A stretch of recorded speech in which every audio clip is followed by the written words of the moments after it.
what's up YouTubers? It's me again, Brian, aka Gamer55551, and I am back with a video game review of Xenoblade Chronicles 2. Obviously this cover is not this is from the special edition or collector's edition, which I picked up though. I did an unbox on it. I'll have a link in the description. You can check out that video if you want to. And so here it is, Xenoblade Chronicles 2 for the Nintendo Switch.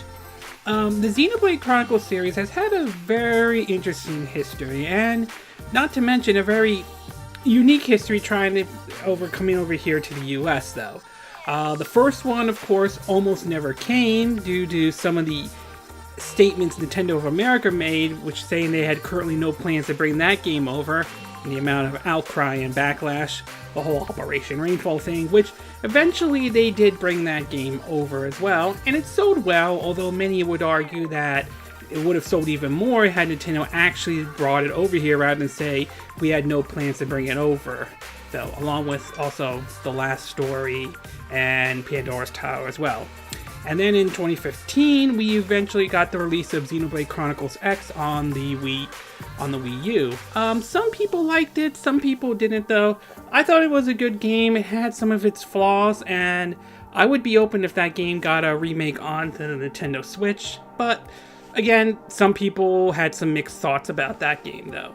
And now we are here in 2017 to conclude for Nintendo Switch, Xenoblade Chronicles 2, the sequel to the first one, and of course X as well. While not technically a direct sequel, it's still its own game, but what it is Xenoblade Chronicles 2. So, how does it play? How does it do? How does it perform and all that? Well, after spending 2 weeks with it, I'm happy to say that the game is actually good, and it is definitely worth a pickup for the Nintendo Switch, but not without its flaws. So why don't we get started with the pros and cons? Where are my notes? Right here. Alright, there we go. Alright, we'll start first with the pros though.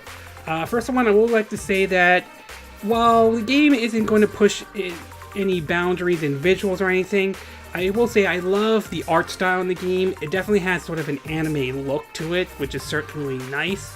And I also definitely enjoyed the music though. That's sort of one of the big highlights of the Xenoblade Chronicles series. I enjoyed the music in the first one, I enjoyed it in X, and I certainly enjoyed the music, not so much, maybe not so much in X though, but still, music was still good in that one though, and I definitely liked the music in this one. So, art style, the game looks great, with the anime look though. It might be a turnoff for some, but I sort of warmed up to it though. Oh, and the voice acting I thought was really good with the British voice acting and so on. I know there are some out there that prefer the Japanese voice acting, which is fine though, but I thought the British, and I think some of the British and Australia voice acting in the game sounds good too, at least for me though. So, art style and music looks great. The next one, of course, is the combat, and it's certainly like the first two Xenoblade Chronicles games, it's fun, and in some ways it's improved though. A couple of things I've seen is that, number one, unlike the past Xenoblade Chronicles game, your character doesn't attack automatically. Your character does, but they won't start attacking until they get right next to the enemy though. In the past Xenoblade Chronicles games, your character starts to attack regardless if they're up close to the enemies or not. Xenoblade Chronicles X, when you're at a distance, your character attacks the enemy with a gun. When they get close, they automatically attack with their melee weapon. This one, they won't start attacking until you basically get close to them. Also, arts make a return, and this time they're a little bit different, and I like the setup is a little bit better. But in terms of the combat though, it is definitely fun. It was fun in the other Xenoblade Chronicles games, and it's still fun here as well. There's also some improvement in gameplay. The scavenging is also fun as well. I'll get to that part though. But overall, combat is fun and some minor improvements. And last but not least though, this one's kind of a big one for me, is the improved side quests and item collecting. In past Xenoblade Chronicles games, though, the side quests were not bad, but they can be a little bit confusing exactly. When in other words, you have to be here, you have to be there at a certain specific time, though. You had to like talk to everyone before you can actually get the quest to activate. And as for items, though, in the past Xenoblade games, they were like scattered all over the place in these like little orbs, and if you had a certain side quest to do and you had to collect this certain item, well, you find yourself constantly looking at every single orb, hoping you get that item that you want, and it could be a little bit frustrating though. And while it's not perfect, it certainly is improved. For one thing for certain, you'll know where the side quests are on the map, though. You still have to be there at a certain day or time, but it's still there on the map, very easy to read. And as for items though, there certainly is an improvement over the past Xenoblade Chronicles games. For one thing, let's say for example, if you're near a lake though, and you see an item to collect, most likely you're going to get fish, like fishes though. If you're near a tree, you're going to collect like wood and so on. If you're near like a patch of flowers, you're going to collect flowers though. So overall, instead of the past Xenoblade Chronicles game where if you see those floating like orbs, you'll get some random item, hoping that's the item you need to complete your side quest. This one at least kind of narrows it down to where you need to go. So like if you need to collect a certain flower though, you have to go near maybe areas that have a patch of flowers, and basically hope that the item you have right there, but at least it cuts down some of the walking around trying to find the item you're looking for in those like orbs though. So as far as side quests and item collecting, it's an improvement over the Xenoblade Chronicles and Xenoblade Chronicles X. Okay, we're going to take a little bit of a break, and when we come back, we're going to get to the con. So we'll take a bit of a break, and we will be right back.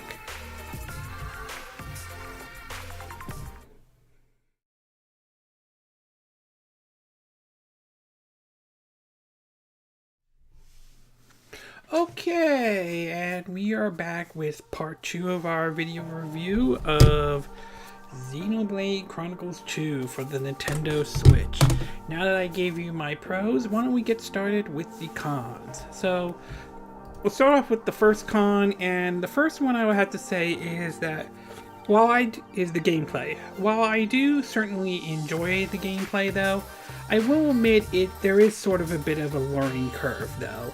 And some of that has to do with the fact that some of the instructions in the game, even some of the basic instructions, you have to buy in the game. And I'm referring to buying with, in-game currency. It's not like you have to pay Nintendo to get the instructions to play the game or anything like that.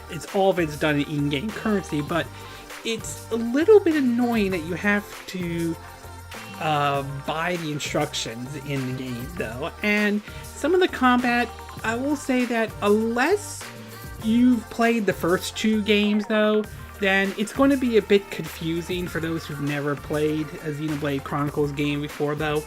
Having played the first 2 though, I get what they're doing with the game though. You have, your art and your character attacks automatically though, but for some who've never played it though, the game has a bit of a learning curve in terms of the gameplay, or mostly in the combat part of it. So there's a bit of a learning curve in the game though.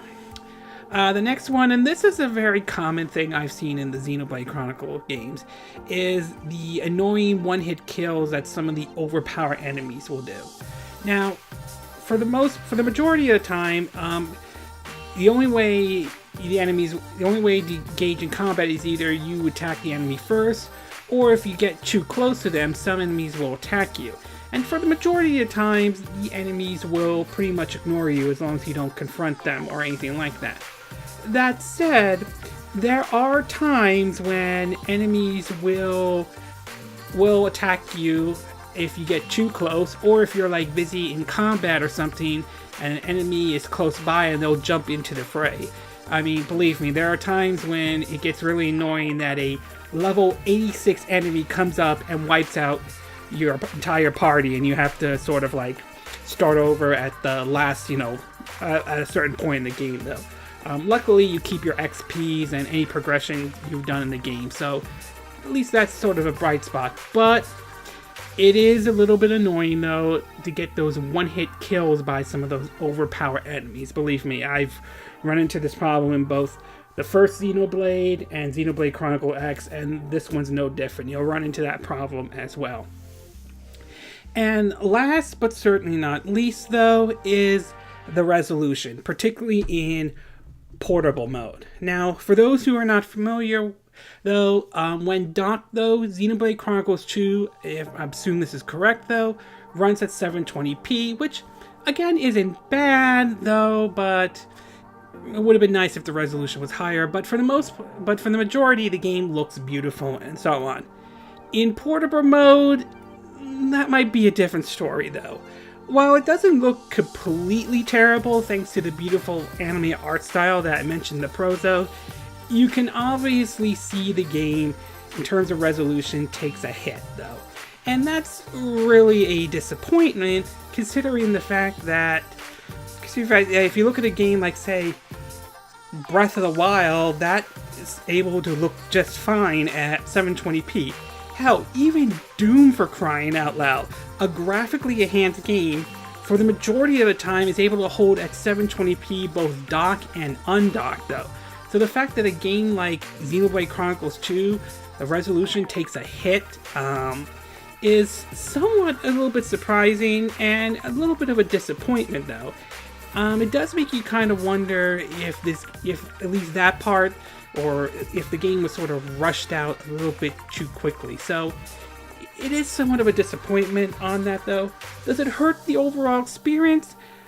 Not necessarily. I don't think it hurts the overall experience, but you can easily tell the difference between when it's in portable and in dock mode, the resolution. And there are times when it makes it feel like you'd rather just play the game when your Switch is in console mode rather than playing it in portable mode. So again, the art style makes up for it, though, but it is very unfortunate that the resolution takes a hit when the game is played in portable mode. Overall, Xenoblade Chronicles 2 is a great way to end 2017 for the Nintendo Switch. It is a fun RPG, though, for those who have never played any of the other ones before. The combat is still satisfying, even though there's a bit of a learning curve, and the art style of the game looks great. I mean, the anime art style looks wonderful and all, even if the story has a little bit of a fan service to it, but it's not a big deal for me, though. It is still somewhat disappointing that the resolution takes a hit in portable mode, considering that, though. However, as disappointing as that is, the game still runs pretty well, though. If you like the first two Xenoblade Chronicles games, Xenoblade Chronicles 1 and X, then you owe it to yourself to pick up Xenoblade Chronicles 2. It's a fun game, and for those who like the JRPG, should definitely give this one a go. Hopefully the game does well enough, though, that a Xenoblade Chronicles 3 happen, or whatever Monolith Software is working on, though, so hopefully that occurs. And I would be down if they were to remake the first Xenoblade Chronicles or Xenoblade Chronicles X on the Nintendo Switch. Take some of the elements from 2 that improved on those games, though, but I would be down if they do that, though. Who knows if they will, but we'll have to wait and see. Otherwise, Xenoblade Chronicles 2 is definitely worth a buy, at least for me, though. Okay, this concludes this video game review of Xenoblade Chronicles 2 from the Nintendo Switch. And again, these are my opinion. But what are yours? Have you picked up Xenoblade Chronicles 2 yet? Have you enjoyed the game? Have you not enjoyed the game yet at all? Do you think the combat is an improvement, or do you think it's just basically the same? And do you think the game has a learning curve, or do you don't think there is any learning curve at all? And what about the resolution drop in portable mode? Do you think that's a big deal? Do you think that's not a big deal? Are you disappointed by that, or it doesn't bother you at all? Do you agree with what I said in this video? Do you disagree? Do you have a difference of opinion? As always, sound off on the comment section below. Let me know what you think. I hope you hit that like button. I would appreciate it. And I hope you do subscribe to my YouTube channel. Also, feel free to share this video if you want to, and feel free to subscribe to my YouTube channel if you like. And oh yeah, I said share this video, and also feel free to donate to my channel if you want to. It can either be through PayPal me or Patreon. Links will be in the description of this video. I just had a brain fart right there. Anyway, and this concludes this video review of Xenoblade Chronicles 2, and I will see you again next time when I do another video. Hopefully that'll be soon. Until then, Southern California, I wish you all a happy and safe holidays then. Bye!